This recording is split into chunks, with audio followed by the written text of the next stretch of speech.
My name is Margaret Ann Windsor, and I have to use the name Peggy Ann Dempsey Childers, or Peggy Childers. I married a Childers, Peggy Ann Childers. That's not my name. I was kidnapped in 41 and brought to Moulton, Alabama, and given the name of a twin. Both twins, Peggy and Carl Dempsey, had been murdered by their mother. They were born out of wedlock. So I was dropped off in what amounts to a pigsty and a horrific abuse all the way. The whole family, really. I found out about being kidnapped when I became a candidate to replace a congressman doctor I'd written about, Larry McDonald. He was a urologist at Piedmont Hospital in Atlanta, and had antifreeze put in me April Fool Day of '80. And my life before then and after has been sheer hell and in plain sight of everybody. I wrote about mind control murders and how this was back then, '76, till antifreeze was put in me as an April Fool joke, and I should have died. And I put all this on former videos and Facebook, and had my Facebook hacked. And I will say this: I've had this putting up videos. I had to go to social media because the people behind my kidnapping are part of my own family, the Windsors, Elizabeth's father, and Joe Kennedy was ambassador to Great Britain during the time, and they took down my father, Edward VIII, with nothing but lies. My father, in history, still has it. History has him marrying Wallace Simpson, the American spy, and that's a lie. My father never had anything to do with her. She married a double, and this was all orchestrated by the people that kidnapped me, the Freemasons, the Illuminati, the Jews, the Kennedys, the Kennedy clan, etc. And by the way, to the Kennedys, my father was married. King Edward VIII was legally wed to my mom, Claudia Ruth O'Keefe from Madison, Wisconsin, sister to artist George O'Keefe. So my mother was Irish. And I hope and pray the truth's told. What I want to say now is I don't have it before me because I'm having a rough time. I'm 76 years old, first of all. That's rough. But that's been my life. And the other night, what's today? Monday? No, today's Tuesday. Okay. The other night, I guess this was Saturday night, maybe. I should have looked it up. But anyway, it was CBS had the program on there, 48 Hours, or it was on Saturday. It was on their program Friday or Saturday night, I believe. But it was about Mr. Hayes. And I should have gotten this. I don't have it written down here. But the reason, that's easy. Forrest Hayes. He was a Google executive from California. And a few years ago, and I think the trial's coming up, he was murdered, really. But this was a mind control murder that I've been telling everybody about that was done in patterns.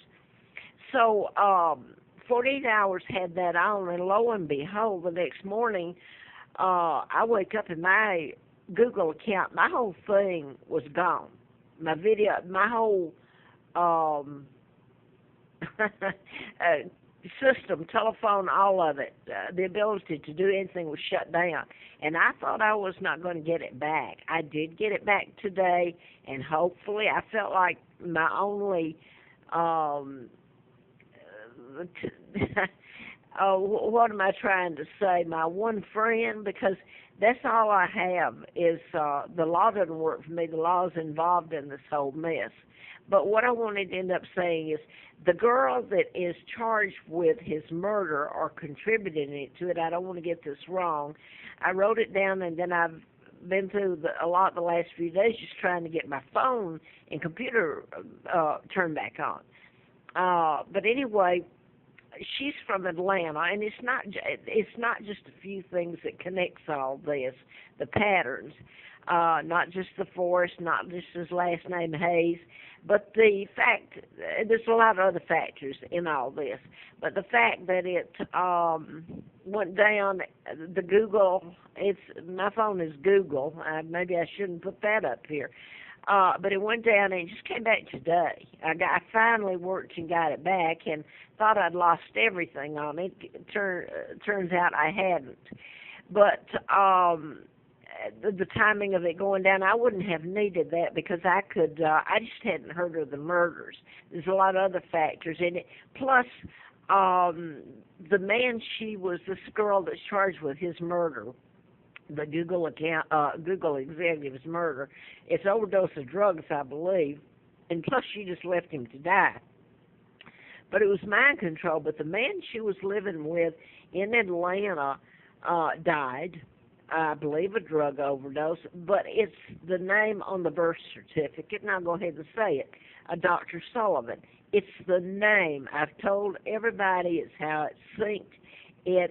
And then I'm going to stop this because this came back today, and it's like my only link or lifeline, to get something documented. But there's another thing that happened. This is outside of Lynchburg, and I'm not going to go into how, because I've written Channel 10, all the TV, the media know all about this. They knew about my kidnapping before I did. So how this, with so many people really knowing it, that it's not told. If you don't get the networks to zero in on it, they won't tell it. First of all, they don't want to tell about my kidnapping and who my father and mother are and what's been done to me and my children and my loving parents. I was ripped out of their arms, and what they did to my father, for God's sake, put a 99-year seal on my kidnapping and my birth and my father's illegal takedown and my mother's name, and the fact that Elizabeth's father, George VI, my uncle, was helped in all of it, and he wrote illegal treaties that allowed the United States to put their war machines, their military, all over British soil and hold Great Britain hostage, and me, the real monarch, the legal Victoria II. What a joke. All of it an April Fool joke, and my hell and the British hell and Germans.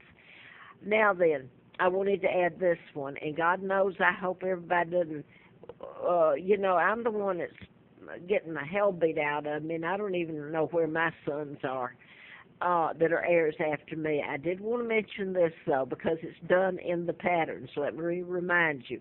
It was a murder of a lady, and her name's Norma Jean. She was 81. Her last name's Freeman. Her son, Alan, was living with her, and he was beaten up, but he lived. It was, quote, a home invasion. This was mind control used in it, and I knew it before the name of the guy that's being charged was ever told. His name is Edward Leroy Marshall. Should know that, as in the U.S. Marshals. And the Freeman is in, like, I won't get into how that came to be, but Freeman was also supposed to be the name of the twins, the illegitimate twins, that they gave me one of them's name. And, of course, Edward is the name of my father. But the name of the street is what happened. The house is located on was Martin, and you have to know the background that just happened on that, the Martin. And also the street name was, oh, God, don't let me forget, it's the trucking company just across from where I'm at, the Kenworth. But this is, you have to hear how it's been done over the years, and the background on it. You don't get if you do a background check on me, you don't get anything but lies. I had a letter from the U.S. attorney when I was doing the book about mind control murders. John Lennon was one of them later. He's British. Mark David Chapman is the one that's in jail for shooting him. It's the person, the agencies that are doing the programming are the ones that are actually doing the crime. Just like out in Aurora, Colorado, I understand James Holmes is on trial. It's he's under mind control. He's being treated for mental illness, when that is the most gross.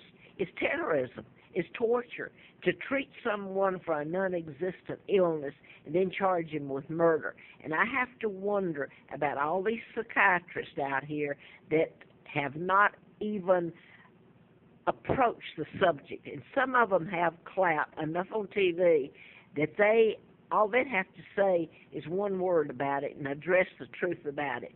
And